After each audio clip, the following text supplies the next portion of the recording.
in the prior game of how they split off into two duos, maximized eliminations to get themselves over that threshold. But now we'll see how they play when that smash rule's in effect. If things start to change, if other teams target them, or if they're able to play their own game. And of course, if some of our other squads can take them down early, build for themselves, as there is a few challengers nipping at their heels. This is where you got to solidify the knees, no weakness allowed. The nerves need to be cut short. And you need to be solid on this battleground. The adrenaline must be pumping. They have to keep it quiet, keep it calm. Like you say, play their game, play their style. Out on the edge. And certainly will be living on the edge for Yangon Galacticos. Over towards South George at the moment, a very, very central circle. It's anyone's game, but Yangon Galacticos have set their sights on it. Zeroed in and ready to take that chicken dinner. But it all comes down to the action in the lobby. And we'll keep you updated with how it develops here. Issue is, Romeo's pulling a classic here, starting out in Ruins. They revealed that position though, to one team in particular. That was Regnum Karya from yesterday. This might not have the same effects as Yangon Galacticos are hoping for, especially if Regnum pulls out early and will look over towards Romeo, take him down, leaving Yangon on just the 3. It's a nice position for Romeo to have. It's a good anchor for the team to refold over towards. But it is known.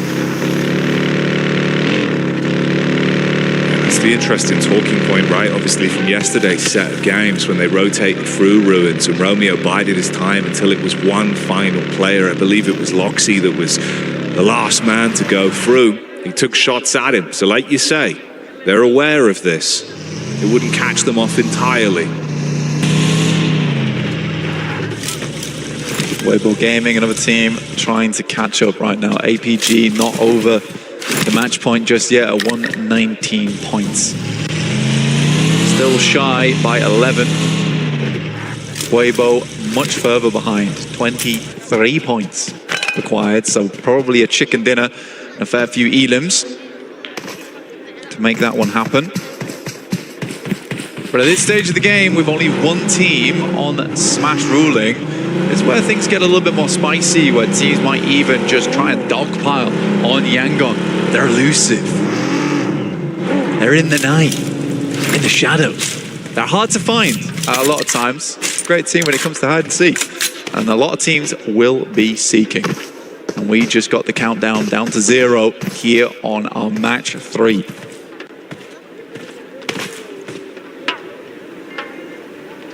For Power today, seeking fights has been something they are no strangers to whatsoever. Feels like they have been throwing carnage at so many teams and causing issues for some of our top squads.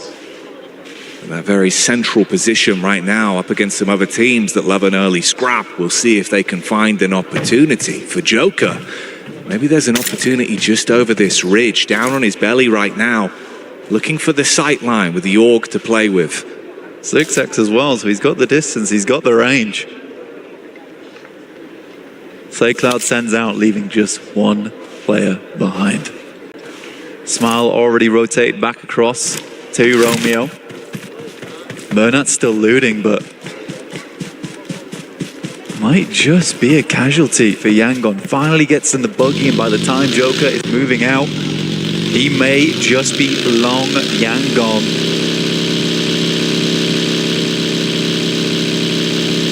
Saved by the bell. They didn't even realize was ringing. Mernat's rotate will keep him at play. He can link up with the rest of the squad, and the advanced position from Romeo has not been forced out either. So they can link back up with a loop to play with. Look at how many teams are bustling towards one another as well. A lot of squads that love those fights. Alter Ego, no strangers as well to throw in their hat into the middle. Longshin Red Force, a little bit of a wild card inside of this circle. Never sure when they're about to strike, when they're about to send a blazing wide swing at you. A real haymaker of a team is that squad. When they come a-knocking, you've got to be ready to open that door, or at least bar it shut.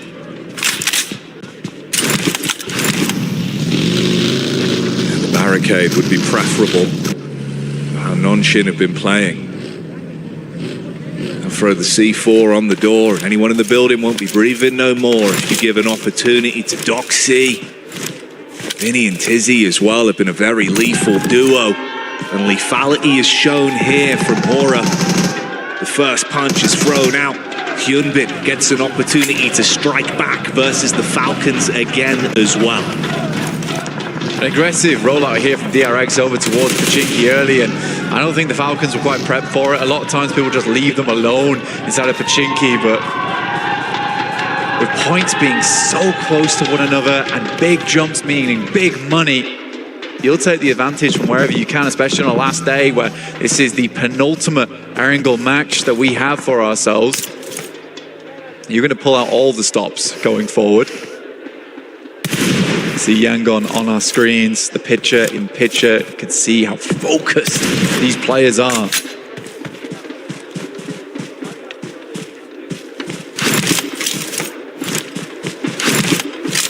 I think that's been the interesting thing, right? You know, we were talking about the reaction times way back at the start of the day today, but just the laser focus you see from the body language, that human element of PUBG Mobile, this team have looked like they are here to play. They've been limiting mistakes, focused up mechanically and with communication. That's what's setting them further away. That's what's bringing that skill ceiling higher and higher. Slightly weird one, because the way the circle sits at the moment, it does force Yangon into a different style of gameplay where usually they would be out on the edge here, but the circle favors them, so they have to play something a little bit more different, hold their angles on the side. They know E-Arena plays over towards the western area of crates, so they'll have to be prepared for when that team starts to push on in, and they're not in the most defensible positions, playing out in the fields. No compound found as of yet. Heading over towards Zone 2 in just 30 seconds now, which will define the main playing area of the game.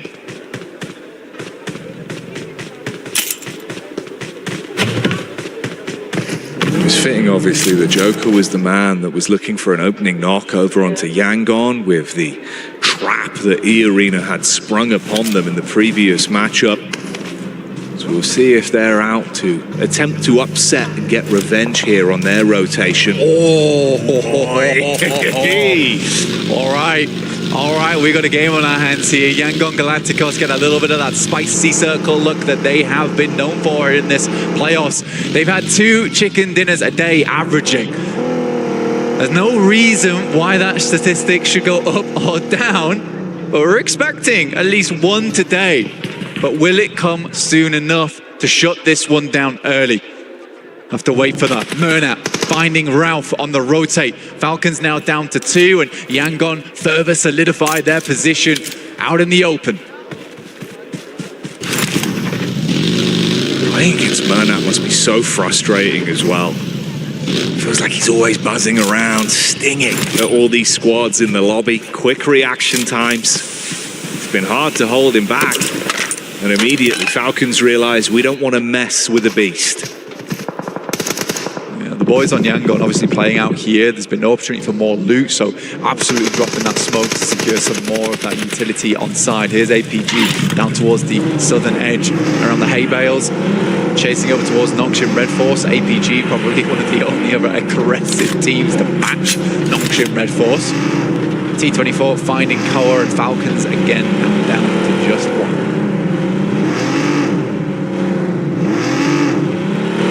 Topsy-turvy day for 4-5s. And a couple of uncontested eliminations there will at least get them perked up into this game. Weibo on screens. Suk, the human explosive bow that has been ripping and tearing. This is again another talented squad that we've got here. Obviously 3rd place right now, 105 points to play with for them. Weibo went fairly central on this one, almost immediately. Was not really stopped at all on this push either. A lot of other teams concerned with their placement, with their points. It's a hidden blessing, really, where most teams are just looking to get towards that end game because they know that even 3 or 4 placement points could be the difference between tens of thousands of dollars here at the PMWC. So Weibo was able to send in towards that center area of the map with little to no contest.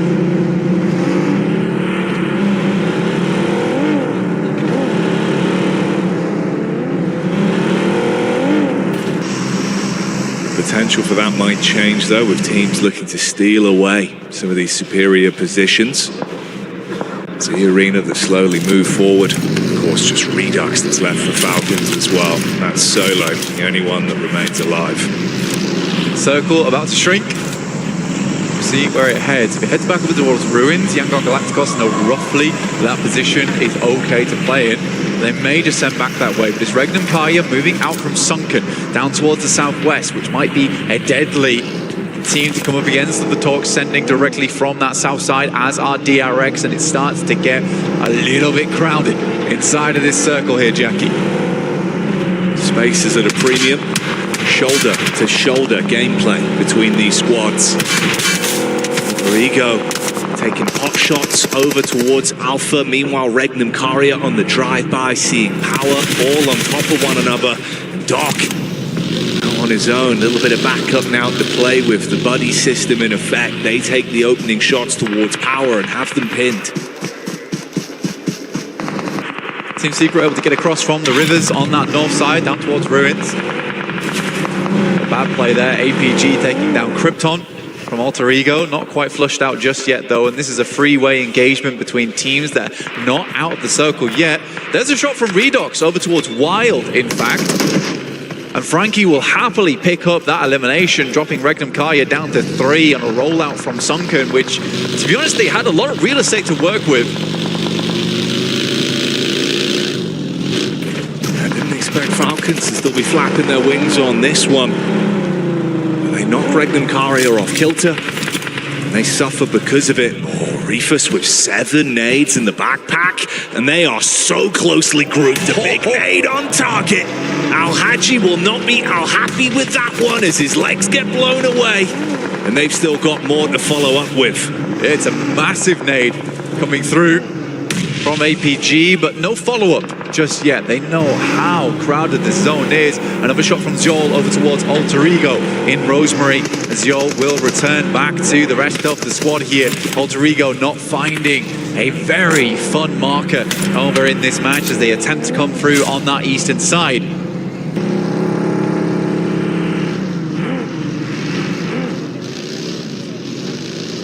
Longshin Red Force down towards the southwest side of Gatka at the moment in the fields.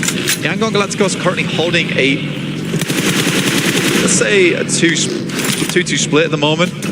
Players down towards the south side watching the roads.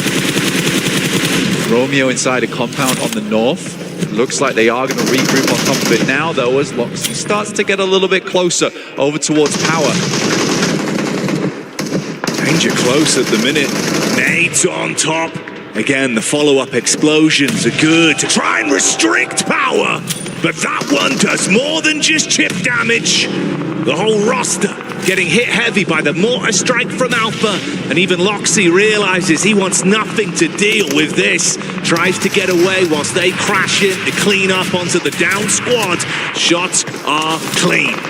Even Max Man would agree that some of the arcs on those nades were better than arcs from One Piece. Unfortunately, APG fall fairly quickly afterwards as Regnum Kaya continue to put on the pain. They're going to try and get themselves back up on their feet. A bit of triage coming through from Reefus.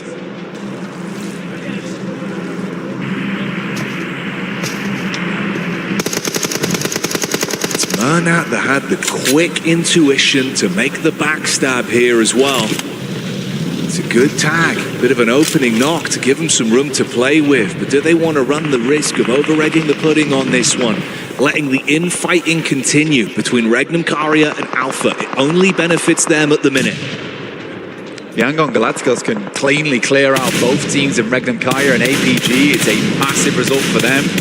Moana even getting involved alongside with Alva from Alter Ego, who are still up and kicking, and a massive long-range shot over towards Loxy makes Regnum Kaya all the more uncomfortable, and another nade over the top will do the justice from APG. Good steal-aways from Moana, but Alpha, even with this trial and tribulation of a fight that they've had going on for quite some time, they're able to keep all 4 players alive, and you can see that they're taking the fight to these other squads now. The DRX pulling up. Oh, Maria arrives and instantly hits from the sidelines. Goodbye, Reefus.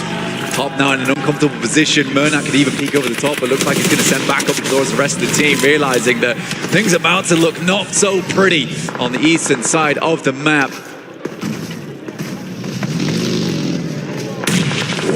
Nades on target. Good connections here.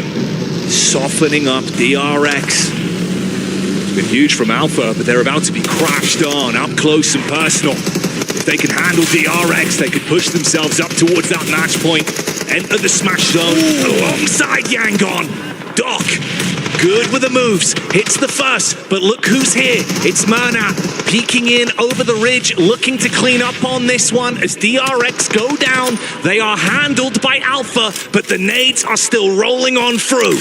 And APG will hit match point on this game, prepping themselves for the next if Yangon cannot finish this one out. Nades over the top. It's a long one over towards top, and it hits pretty.